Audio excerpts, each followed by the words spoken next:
கிறிஸ்துவுக்குள் அன்பான சகோதரர்களே, சகோதரிகளே, தேவனுடைய பெரிதான கிருபையினால் 3 காலங்கள் என்கிற பாட வரிசையில் இந்த 20 பாடம் போடும்படி தேவன் நமக்கு கிருபை பாராட்டி இருக்கிறார்.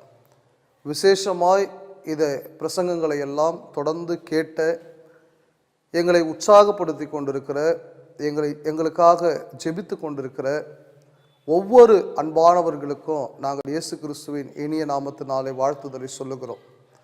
நீங்கள் தொடர்ந்து இந்த சவுண்ட் டாக்டரின் ப்ரோக்ராம் மூலமாக நாங்கள் வழங்கி கொண்டு வருகிற இந்த தேவனுடைய வார்த்தையை நீங்கள் தொடர்ந்து பாருங்கள், சத்தியத்தில் வளருங்கள், மற்றவர்களோடு நீங்கள் பகிர்ந்து கொள்ளுங்கள். தேவனுடைய சித்தம் ஒவ்வொருவரும் சத்தியத்தை அறிகிற அறிவில் வளர வேண்டும். அதற்கான ஒரு முயற்சியை தான் நாம் எடுத்துக்கொண்டு வருகிறோம். இப்போ நாம் படிக்க போகிற ஒரு பாடம் என்னன்னா, இந்த 3 காலங்கள் பாடத்தை சுருக்கமாக சம்பவங்களின் அடிப்படையில், சரித்திரத்தின் அடிப்படையில் உங்களுக்கு நான் சொல்லிக் கொடுக்க போகிறேன். இப்போ நாம் தனித்தனியாக இந்த 20 பாடங்கள், இந்த 3 காலங்கள் படித்தோம். இந்த 3 காலங்கள் எப்படி இருக்கிறது, எங்கிருந்து எங்கு ஆரம்பிக்கிறது என்பதை நாம் கற்றுக்கொள்ள போகிறோம். இப்போ இன்னொன்றே நாம் கற்றுக்கொள்ள போகிறோம். நிறைய பேருக்கு பைபிளில் பழைய ஏற்பாட்டில் உள்ள சம்பவம் என்ன, புதிய ஏற்பாட்டில் உள்ள சம்பவம் என்ன, எந்த ஏற்பாடு எப்பொழுது எழுதப்பட்டது அப்படின்லாம் நிறைய பேர் கேள்வி இருக்கும். அதற்கும் ஒரு பதிலாக இப்போ நாம் படிக்க போகிற இந்த காரியமானது நமக்கு புரிந்து கொள்ளக்கூடிய ஒரு காரியமாக அங்கே இருக்கும். நாம் பாடத்துக்கு போகலாம். விசேஷமாக முதலாவது பிதாக்களின் காலம். இந்த பிதாக்களின் காலம் அப்படின்னு சொல்லும் பொழுது எங்கிருந்து எங்கு இது ஆரம்பிக்கப்பட்டது அப்படின்றத சுருக்கமாக நாம் படிக்க போகிறோம். விசேஷமாக கிமு ஏறக்குறைய 4000 தேவன் இந்த உலகத்தை சிருஷ்டித்தார். விசேஷமாக ஆதாம் ஏவாள் என்று சொல்லக்கூடியவர்களை தேவன் கிமு 4000 அவர் உருவாக்கினார். இவங்க தான் முதல் ஆண், முதல் பெண், இன்னும் சொல்ல போனால் முதல் குடும்பம். பிதாக்களின் காலத்தில் உள்ள அந்த குடும்பமாக இருக்கிறார்கள். ஆதாம் ஏவாளுக்கு அப்புறம் நீங்கள் பார்த்தீங்களான்னா காயின், ஆபேல். இங்கே ஆபேல் இறந்து போயிடுறாரு. காயின் ஆபேலை கொலை செய்து விடுகிறார். ஆபேலுக்கு பதிலாக தேவன் கொடுக்கக்கூடிய ஒரு குழந்தை பார்த்தீங்களான்னா சேத்து. அப்புறம் இந்த சேத்தனுடைய வம்சத்தில் மிக முக்கியமாக வரக்கூடிய ஒருவர் அப்படின்னு நீங்கள் பார்த்தீங்களான்னா நோவா. நோவாவுக்கு 3 பிள்ளைகள் இருந்தாங்க, சேம், காம், யாப்பேத். இது நோவாவினுடைய குடும்பமாக இருக்கிறது. இந்த நோவாவினுடைய குடும்பம், அதாவது நோவா அவருடைய மனைவி, சேம் அவருடைய மனைவி, காம் அவருடைய மனைவி, யாப்பேத் அவருடைய மனைவி, இந்த 8 பேர் பேழைக்குள்ளே பிரவேசித்து ஜலத்தினாலே அங்கே காக்கப்பட்டார்கள். இன்னும் உலகமானது முதல் தண்ணீரினாலே அழிந்தது என்கிற காரியத்தை நாம் இங்கே பார்த்தோம். நோவாவுக்கு அப்புறமா விசேஷமாக இந்த காம் சந்ததியினர், யாப்பேத் சந்ததியினர் அங்கே தேவ பக்தி இல்லாத சந்ததியர்களாய் போகும் பொழுது இந்த சேம் வம்சத்தை தேவன் தெரிந்து கொள்கிறார். இந்த சேம் வம்சத்தில் ஆபிரகாம் பிறக்கிறார். ஆபிரகாமுக்கு ஆகார் என்கிற ஒரு எகிப்திய அடிமை பெண்ணின் மூலம் இஸ்மவேல் அங்கே பிறக்கிறார். இஸ்மவேல் என்று சொல்லக்கூடியவர், அவர்கள் மூலமாக வந்தவர்கள் தான் இஸ்லாமியர்களாக இருக்கிறார்கள். அவங்க அவரை இஸ்மாயில் அப்படின்னு சொல்லுவாங்க, ஆகார ஹாஜ்ரா அப்படின்னு அங்கே சொல்லுவாங்க. அதே போல் ஆபிரகாமுக்கு பார்த்தீங்களான்னா கேத்துரால் அப்படின்ற ஒரு மனைவி இருந்தாங்க. அந்த கேத்துரால் மூலமாகவும் அநேக பிள்ளைகள் அங்கே பிறந்தாங்க. ஆனால் ஆபிரகாமுடைய அங்கே முதல் மனைவியாக இருந்த சாரால் 2 பேருக்கும் தேவன் வாக்குத்தத்தம் பண்ணார், உங்களுக்கு ஒரு பிள்ளை பிறக்கும்னு. இவர்களுக்கு வாக்குத்தத்தம் பண்ணினபடி பிறந்த பிள்ளை யாராக இருக்கிறார் என்றால் அங்கே ஈசாக்காக இருக்கிறார். ஈசாக்கு தான் தேவன் ஆபிரகாமுக்கு கொடுத்த வாக்குத்தத்தத்தின் மகனாக, சுதந்திரத்தின் மகனாக இருக்கிறார். பிறகு ஈசாக்குக்கு என்ன செய்கிறாங்கன்னா 2 பிள்ளைகள் பிறக்கிறாங்க, யாக்கோபு, அப்புறம் பார்த்தீங்களான்னா ஏசா. இதில் ஏசா தான் அண்ணன், யாக்கோப் தம்பி. இவங்க யாருடைய பிள்ளைகள்னா ஈசாக்கு, இவருடைய மனைவி பேர் பார்த்தீங்களான்னா ரெபேக்காள். இவருடைய மனைவி பேர் ரெபேக்காள். ஈசாக்கு ரெபேக்காலுக்கு பிறக்கக்கூடிய 2 பிள்ளைகள் தான் இந்த யாக்கோபும் ஏசாவுமாய் இருக்கிறார்கள். இதில் ஏசா தேவனுடைய சித்தத்தை செய்யாமல், விசேஷமாக அவங்க அப்பா அம்மாவுக்கு கீழ்ப்படியாமல் அவர் பலவீனமாக நடந்து கொண்டார். யாக்கோபு கூட தன்னுடைய சகோதரன் ஏசாவை ஏமாத்தினாலும் யாக்கோபு அந்த ஆசீர்வாதத்தை, சுதந்திரத்தை பெற்றுக்கொண்டபடியினாலே, தேவனால் தெரிந்து கொள்ளப்பட்ட ஒரு மனுஷனாக யாக்கோபு இருப்பதினாலே அவர் அங்கே தேவபக்தி உள்ள சந்ததியாக அங்கே வருகிறார்.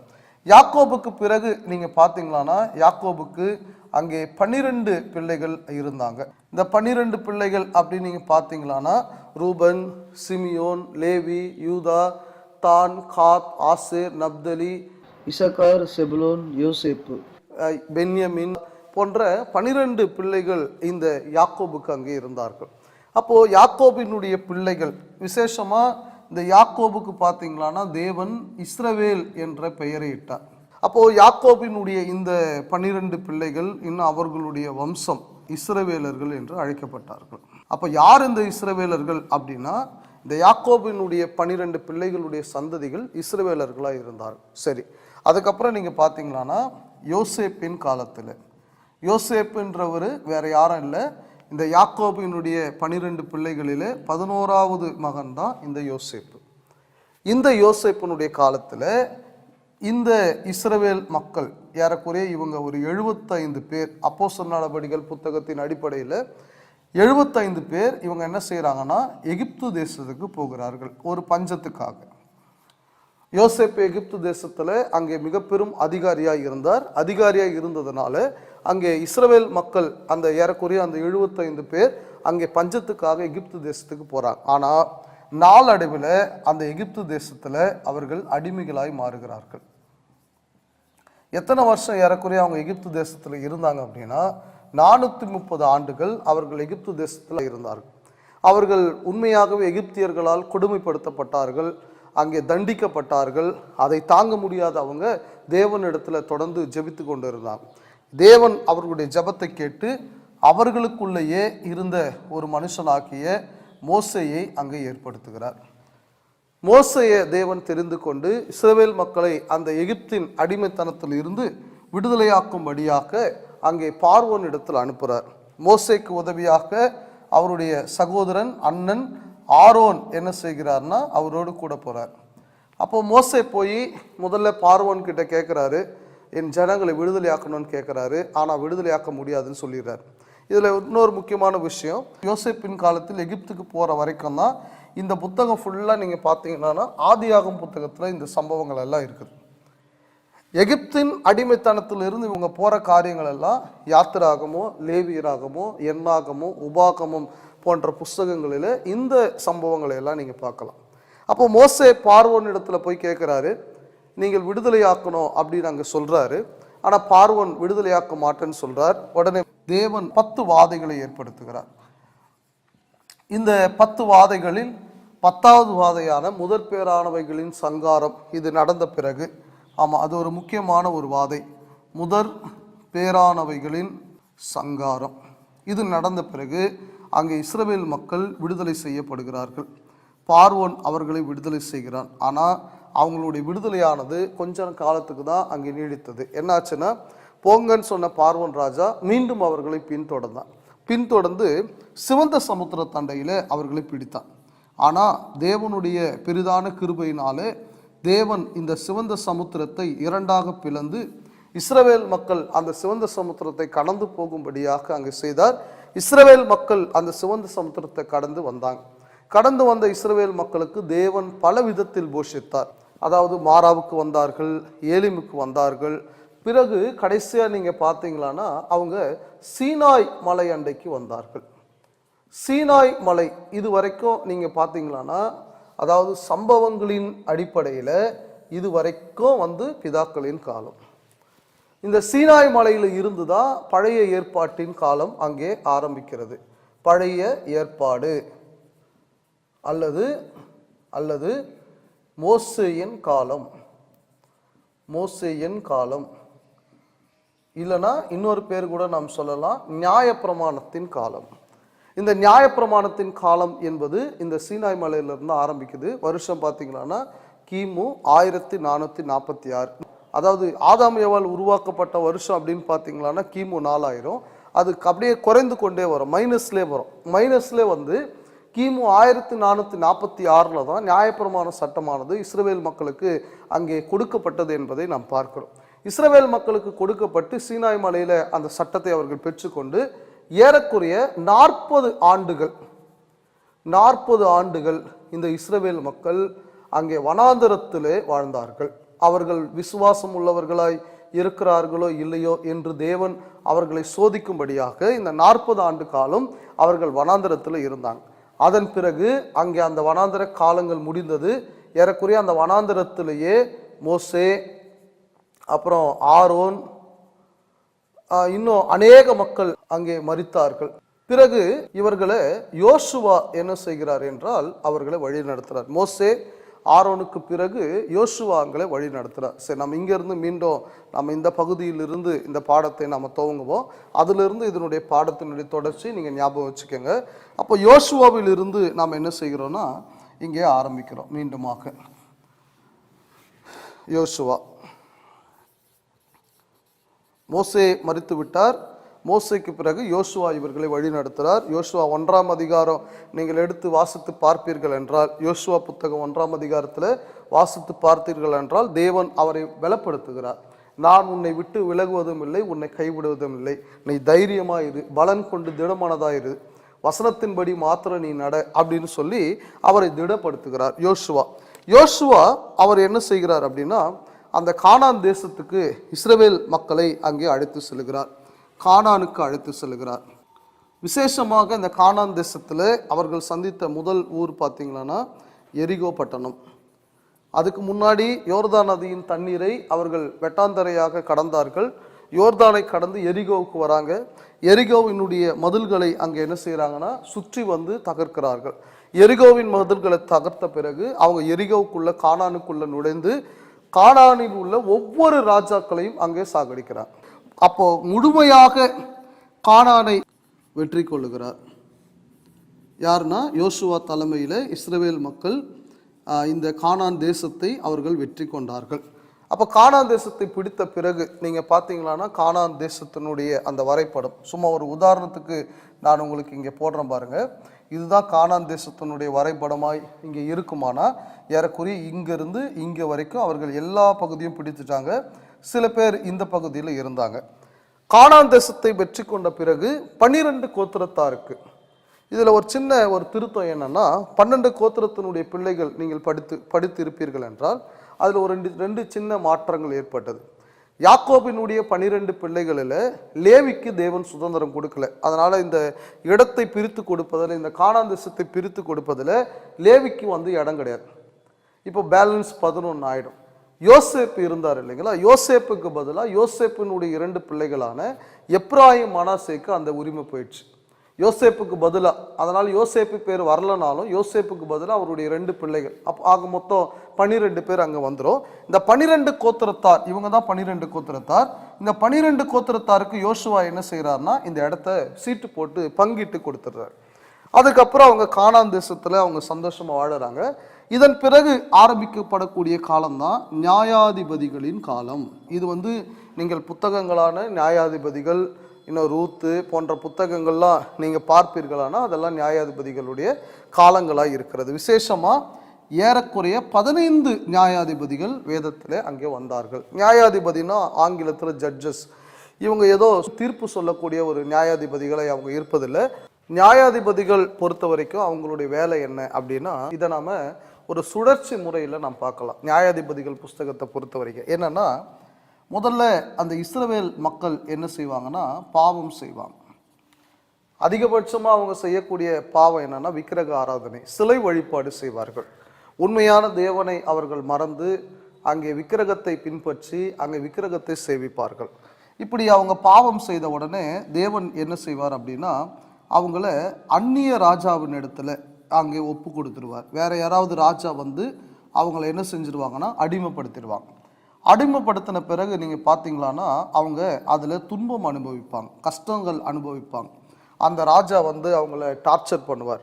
துன்பம் அனுபவித்த உடனே நீங்கள் பார்த்தீங்களான்னா இந்த மக்கள் தேவனிடத்தில் ஜெபம் செய்வாங்க. தேவனே எங்களை எப்படியாவது வந்து காப்பாற்றுங்க அப்படின்னு சொல்லி ஜெபம் பண்ணுவாங்க.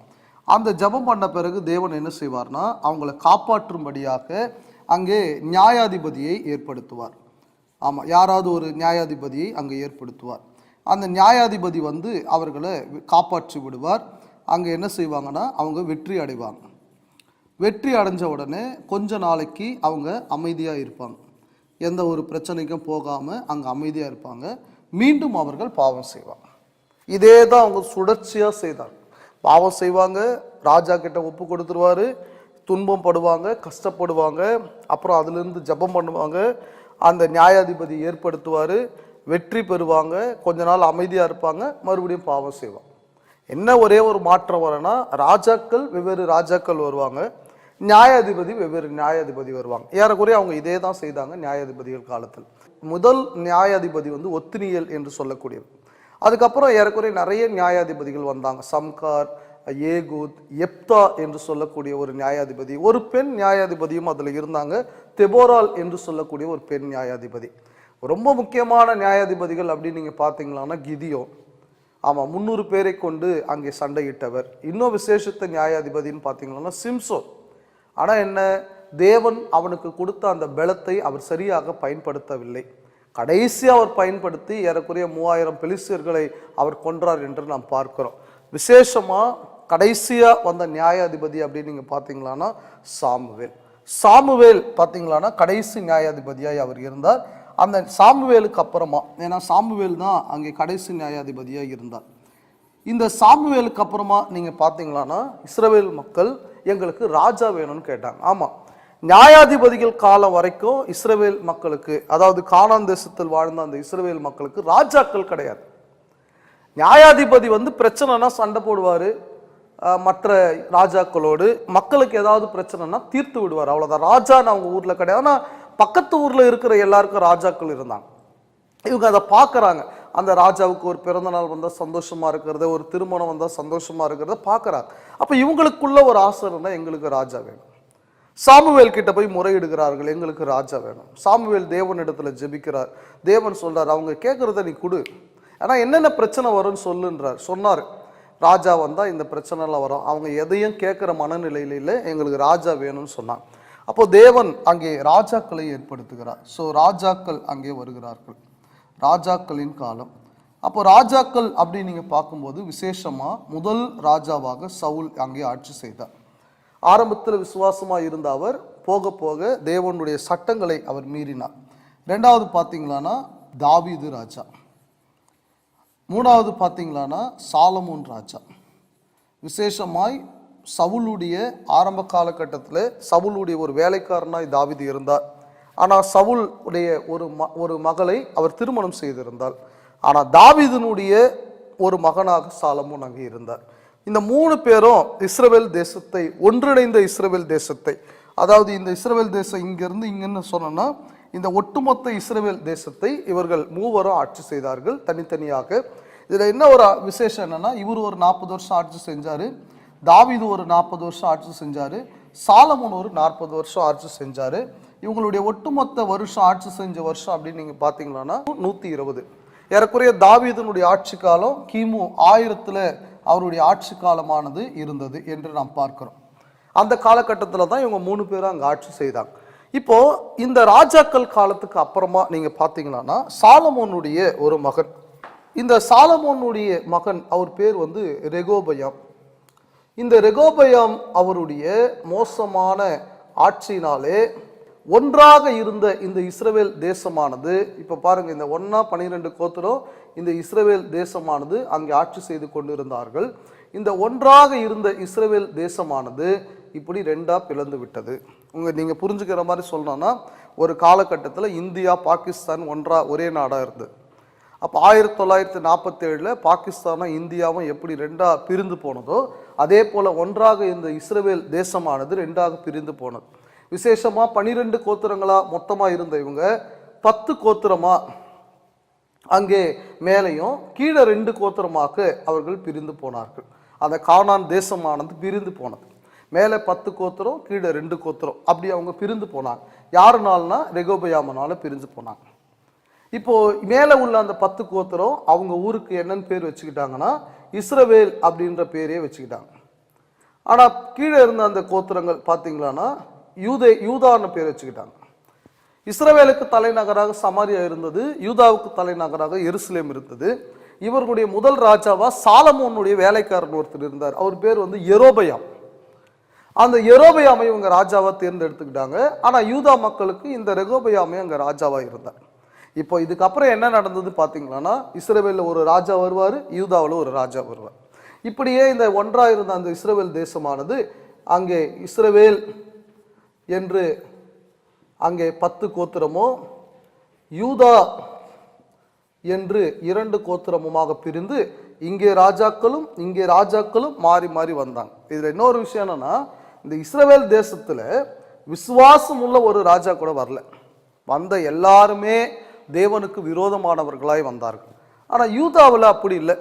ஒரு சில நல்ல ராஜாக்கள் வந்தார்கள் என்றால் ஒரு சில மோசமான ராஜாக்கள் வருவாங்க. குறிப்பா சொல்லணும்னா யோசியா, இன்னும் எசேக்கியா போன்ற விசுவாசம் உள்ள ராஜாக்கள் இந்த யூதாவில் வந்தாங்க. யோசியாலாம் ஒரு நல்ல மறுமலர்ச்சி ஏற்படுத்தினார். அவருடைய காலகட்டத்தில் நீங்கள் இந்த ராஜாக்களுடைய காலகட்டத்திலலாம் நீங்கள் பார்த்தீர்கள் என்றால், அந்த யோசியா ராஜாவினுடைய காலகட்டத்தில் நியாயப்பிரமாண புஸ்தகத்தை கண்டுபிடிக்கிறாங்க. அதை கண்டுபிடிச்சு படித்து பார்த்தா அவங்க வாழறதுக்கும் அவங்க அந்த வசனத்தில் போடப்பட்டு இருக்கிறதுக்கும் சம்மந்தமே இல்லை. உடனே அந்த பாவத்தை எல்லாம் நிறுத்தி அந்த வசனங்களில் போடப்பட்டிருக்கிற பிரகாரமாக அவர் அங்கே வாசிக்க சொல்றார். இதுல இன்னொரு விஷயமா நீங்க கவனிக்கணும், எப்படி ராஜாக்கள் இஸ்ரவேலுக்கு என்றோ யூதாவுக்கு என்றோ வந்தாங்களோ தீர்க்கதரிசிகளும் அதே போல இருந்தாங்க. நீங்க வேதத்துல வாசித்து பார்ப்பீர்களானா, எலியா தீர்க்கதரிசி, எலிசா தீர்க்கதரிசி, இவங்கெல்லாம் இஸ்ரவேல் தேசத்தை சேர்ந்த தீர்க்கதரிசி. ஏசாயாலாம் நீங்க பாத்தீங்கன்னா யூதா தேசத்தினுடைய தீர்க்கதரிசி. இப்படி தீர்க்கதரிசிகளும் இந்த தேசத்துக்கு என்றோ அங்கே தனித்தனியாக கூட இருந்தார்கள். பிரியமானவர்களே, மிக முக்கியமான ஒரு காரியத்தை நீங்கள் புரிந்து கொள்ளுங்கள்.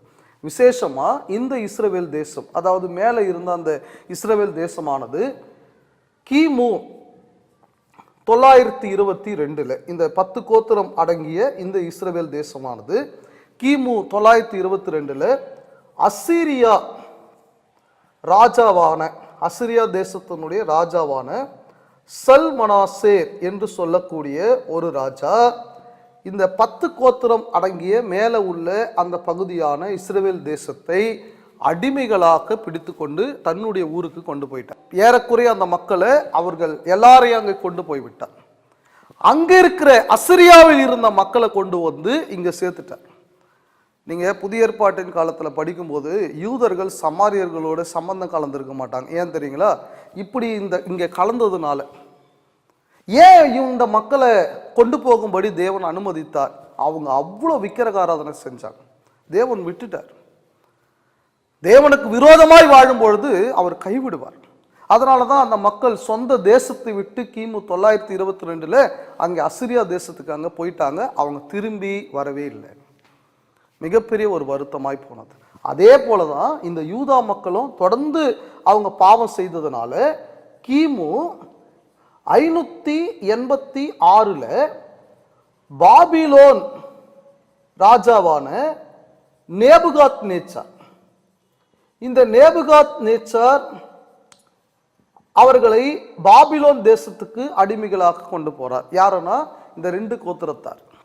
ஆனா அவங்க போறதுக்கு முன்னாடியே எரேமியா தீர்க்கதரிசி அவங்களுக்கு கொடுத்த ஒரு வாக்குத்தத்தம் என்னன்னா, 70 ஆண்டுகள் கழித்து நீங்கள் திரும்ப வருவீர்கள். அதே போல அவர் வாக்குத்தத்தம் சொன்னபடி 70 ஆண்டுகள் கழித்து பாபிலோன் தேசத்துக்கு போன யூதர்கள், அந்த 70 வருஷம் அவங்க பாபிலோன் தேசத்துல தான் வாழ்ந்தாங்க. அந்த பாபிலோன் தேசத்தில் அவர்கள் வாழும் பொழுது நாம் படிக்கக்கூடிய சம்பவம் தான் தானியேல், ஷாத்ராக், மேஷாக், ஆபேத்நேகோ, அப்புறம் தானியேலுடைய ஜெபம், இன்னும் எஸ்தர். அந்த காரியங்கள் எல்லாம் எங்க நாம் படிக்கிறோம் அப்படின்னா அந்த பாபிலோன் தேசத்துல அவர்கள் அடிமைகளாய் இருந்த பொழுதுதான். பிறகு நெகேமியாவினுடைய காலகட்டத்தில் அவங்க திரும்பி வராங்க. 3 குழுவினருடைய தலைமையில் அவங்க திரும்பி வராங்க. யார் யார் அந்த 3 குழுவினர் அப்படின்னு பார்த்தீங்களான்னா, நெகேமியா, எஸ்ரா, இன்னொன்று பார்த்தீங்களான்னா செருபாபேல். இந்த 3 குழுவினர் தலைமையில் பாபிலோன் தேசத்திலிருந்து யூதா தேசத்துக்கு அங்கே திரும்பி வருகிறார்கள். இந்த இடைப்பட்ட காலத்தில் பல தீர்க்கதரிசிகளால் எழுதப்பட்ட புத்தகங்கள் தான் ஏசாயா, எரேமியா, எசேக்கியேல், புலம்பல், தானியல், இது எல்லாம் இந்த காலகட்டத்தில் எழுதப்பட்ட புத்தகம் தான். நிறைய சங்கீதங்கள் கிமு 1000 தாவீது எழுதுகிறார். இன்னும் சாமுவேல், இங்கே தீர்க்கதரிசியாக இருந்த சாமுவேல் 1 சாமுவேல் 2 சாமுவேல் போன்ற புத்தகங்களை எழுதுகிறதாக நாம் அங்கே பார்க்கிறோம். இப்படி எல்லா புத்தகமும் இங்கே எழுதப்படுகிறது. இவங்க திரும்பி வந்து அங்கே ஏறக்குறைய அவர்கள் எருசலேம் தேவாலயத்தை அவங்க கட்டி புதுப்பித்து அங்கே தேவனுக்காக அங்கே பலி செலுத்தி வாழ்கிறார்கள். கிமு 400, இந்த கிமு 400க்கு பிறகு, அதாவது இயேசு கிறிஸ்து பிறக்கும் வரை இது ஒரு இருண்ட காலமாக அழைக்கப்படுகிறது. ஏன் அது இருண்ட காலமாக அழைக்கப்படுகிறது? கிமு 400 கிறிஸ்துவின் பிறப்பு வரை தேவன் எந்த தீர்க்கதரிசியையும் இந்த காலத்தில் அனுப்பவில்லை. அதாவது மல்கியா புஸ்தகம் கடைசியாக நாம் சொல்லலாம். அதன் பிறகு வரக்கூடிய முதல் தீர்க்கதரிசி யோவான் ஸ்நானகன். புத்தகத்தின் அடிப்படையில் புதிய ஏற்பாடுன்னு நாம் சொல்றோம் இல்லைங்களா? அப்போ இதுவரைக்கும் மல்கியா புஸ்தகம் வரைக்கும் உள்ள சம்பவங்கள் தான் இப்போ நீங்க படிக்கக்கூடியது. இன்னும் சுருக்கமா சொன்னா புத்தகத்தின் அடிப்படையில் பழைய ஏற்பாடுன்னு சொல்லக்கூடிய சம்பவ பகுதிகள் தான் இது எல்லாமே. நீங்கள் இதை குறித்து கொள்ளுங்கள். சம்பவங்களின் அடிப்படையில் பழைய ஏற்பாடு என்பது கிறிஸ்துவின் மரணத்தோடு முடிகிறது. அதை நாம் படிக்க போறோம். சம்பவங்களின் அடிப்படையில் கிறிஸ்துவானவர் இங்கே பிறக்கிறார். கிறிஸ்துவானவர் பிறந்து அங்கே கிபி 33 இயேசு கிறிஸ்துவானவர் சிலுவையிலே அவர் மரணம் அடைகிற வரைக்கும் அது பழைய ஏற்பாட்டினுடைய சட்டம். ஆக இதுவரைக்கும் இருக்கக்கூடிய சட்டங்கள் தான் பழைய ஏற்பாடு. பிரியமானவர்களே, இங்க இந்த 0ல இருந்து நீங்க ஏறக்குறைய இந்த கிபி 33 வரைக்கும் நீங்க கவனித்து பார்ப்பீர்கள் என்றால் மத்தேயு, மார்க்கு, லூக்கா, யோவான், இயேசு கிறிஸ்து சிலுவை சம்பவம் வரைக்கும் அங்கே உள்ளதுதான். இது எல்லாமே இது வரைக்கும் உள்ளதுதான் சம்பவங்களின் அடிப்படையில் பழைய ஏற்பாடு. இந்த கிமு 400 வரைக்கும் நீங்க பாத்தீங்கன்னா புத்தகங்களின் அடிப்படையில் இது பழைய ஏற்பாடு உள்ளது. இதுதான் பழைய ஏற்பாட்டில் உள்ள சம்பவம். இதுதான் பைபிள்ல இருக்குது. ஒருவேளை நீங்கள் இதை தெளிவாக திட்டமாக படிக்க நீங்கள் தொடர்ந்து வேதாகமத்தை படித்து பாருங்க. இந்த சம்பவங்களை தான் வேதத்தில் நாம் என்ன செய்யறோம்னா தெளிவாக நம்ம வாசிக்கிறோம். அப்போ கிபி 33க்கு பிறகு நாம் எல்லாருக்கும் தெரிஞ்சிருக்கோம். நாம தொடர்ந்து இந்த 3 காலங்கள் பாடங்களில் அதுதான் நாம பட்டியலிட்டு சொல்லுகிறோம். கிபி 33 அதாவது இயேசு கிறிஸ்துவானவர் மரித்து அடக்கம் பண்ணப்பட்டு உயிர்த்தெழுந்தார். அவர் உயிர்த்தெழுந்த 50வது நாள் பெந்தேகோஸ்து என்னும் நாளிலே அங்கே கிறிஸ்துவின் சபையானது ஸ்தாபிக்கப்படுகிறது. பேதுரு அங்கே பிரசங்கிக்கிறார். முதல் 3000 பேர் அங்கே ஞானஸ்தானம் எடுத்து சபையானது அங்கே ஸ்தாபிக்கப்பட்டு அங்கே அடுத்தடுத்த அதிகாரங்களில் அதிகமான மக்கள் அங்கே ரட்சிக்கப்படுகிறார்கள். அப்போஸ்தலர் நடவடிக்கைகள் புத்தகத்தை பொறுத்த வரைக்கும் சபையினுடைய வரலாறு குறித்து சொல்லப்படுகிறது. விசேஷமா 9ஆம் அதிகாரத்தில் சவுல் என்று சொல்லக்கூடிய கிறிஸ்தவர்களை துன்பப்படுத்தி கொண்டிருந்த அந்த சவுல் மனம் திரும்புகிறார். அவருக்கு பவுல் என்ற ஒரு பெயரும் உண்டு. அப்புறம் அவரு சுவிசேஷத்தை அங்கே அறிவிக்கும்படி அங்கே தேவனுக்கு சுவிசேஷத்தை அறிவிக்கும்படி உற்சாகமாய் அவர் இருக்கிறார். விசேஷமா அப்போஸ்தலர் 11ஆம் அதிகாரத்தில் இருந்து அங்கே 11ஆம் அதிகாரத்தில் இருந்து பவுலுடைய ஊழியங்களை நாம் பார்க்கிறோம். இன்னும் 13ஆம் அதிகாரத்தில் இருந்து அவர் முதலாம் சுவிசேஷ பிரயாணம் சென்றதை அங்கே அப்போஸ்தலர் நடவடிக்கைகளில் பார்க்கிறோம். முதலாம் சுவிசேஷ பிரயாணம், 2ஆம் சுவிசேஷ பிரயாணம், 3ஆம் சுவிசேஷ பிரயாணம், 4ஆவதாக அவர் அங்கே இத்தாலிக்கு சிறைக்கு அங்கே செல்கிறார். ரோமாபுரிக்கு அங்கே சிறைக்கு செல்கிறதை பார்க்கிறோம். அதோடு அப்போஸ்தலர் நடவடிக்கைகளை நாம் நிறைவு செய்கிறோம். அதுக்கப்புறம் ரோமர்ல இருந்து நீங்க பாத்தீங்கன்னா நிருபங்கள், அப்போஸ்தலர் அங்கே பவுல் 13 நிருபங்களை ஏறக்குறைய அவர் எழுதுகிறார். எபிரேயர் கூட பவுல் எழுதப்பட்டிருக்கலாம் என்று நம்பப்படுகிறது. ஆனால் ஆசிரியர் பெயர் நமக்கு தெரியாது. எபிரேயர் அந்த புஸ்தகங்கள் உட்பட அது 1ஆம் நூற்றாண்டில் வாழ்ந்த கிறிஸ்தவர்கள் எப்படி வாழ வேண்டும் எழுதப்பட்டு இருக்கிறது. நமக்கும் கூட அது பொருந்தக்கூடியதாக இருக்கிறது. அதுக்கப்புறம் பொதுவான நிருபங்கள் அங்கே எழுதப்பட்டது. யாக்கோபு, அங்கே 1 பேதுரு, 2 பேதுரு, 1 யோவான், 2 யோவான், 3 யோவான், யூதா, இந்த நிருபங்களும் அங்கே எழுதப்பட்டது. கடைசியாக எழுதப்பட்ட புத்தகம் வெளிப்படுத்தின விசேஷம் கிபி 90லிருந்து 96க்குள்ள அப்போஸ்தலனாகிய யோவான் அதை எழுதுகிறார். ஒரு அடையாளமாய் அதை எழுதுகிறார். இப்படி வேத வசனமானது சரித்திரத்தின் மூலமாய் சம்பவத்தின் மூலமாய் நாம் அறிந்து கொள்ள வேண்டியவர்களாய் இருக்கிறோம். இதுதான் வேதத்தில் உள்ளது. இந்த வேத வசனங்களை நாம் அறிந்து நாளுக்கு நாள் சத்தியத்தை அறிகிற அறிவில் வளர வேண்டும். ஆக இந்த சம்பவங்களை மாத்திரம் நீங்கள் பார்த்ததோடு மாத்திரமல்ல, இதை நீங்கள் வாசித்து பாருங்கள். வேதத்தில் உள்ள ரகசியங்கள் வெளிப்படுத்தப்பட்ட அந்த ரகசியம், இனிமேல் போய் ஒரு ரகசியத்தை கண்டுபிடிச்சிட்டு வரணும்னு நீங்கள் நினைக்காதீங்க. வெளிப்படுத்தப்பட்ட அந்த ரகசியம் ஏதோ வேதத்தில் இருக்கிறது. இதை நீங்கள் படித்து கற்றுக்கொள்ளுங்கள். பொறுமையோடு இந்த வசனங்களை கேட்டால் நம் யாவரையும் தேவன் தாமே ஆசீர்வதிப்பாராக.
அன்பானவர்களே, தேவனை ஆவியோடும் உண்மையோடும் ஆராதிக்க உங்களை கிறிஸ்துவின் சபையார் அன்புடன் அழைக்கிறோம். கொளத்தூரில் ஆராதனை நேரம் ஞாயிறு காலை 9:30 மணி மற்றும் மாலை 5 மணி. கூடுமிடும் எண் 9, அரிதாஸ் முதல் குறுக்கு தெரு, கொளத்தூர், சென்னை 99. அம்பத்தூர் மேல் ஐனம்பாக்கத்தில் ஆராதனை நேரம் ஞாயிறு காலை 10 மணி. கூடுமிடம் எண் 5, திருவள்ளுவர் தெரு, மேல் ஐனம்பாக்கம், சென்னை 95. புழல் பகுதியில் ஆராதனை நேரம் ஞாயிறு காலை 8 மணி. கூடுமிடம் எண் 115, GNT road, Puzhal camp, Chennai 66.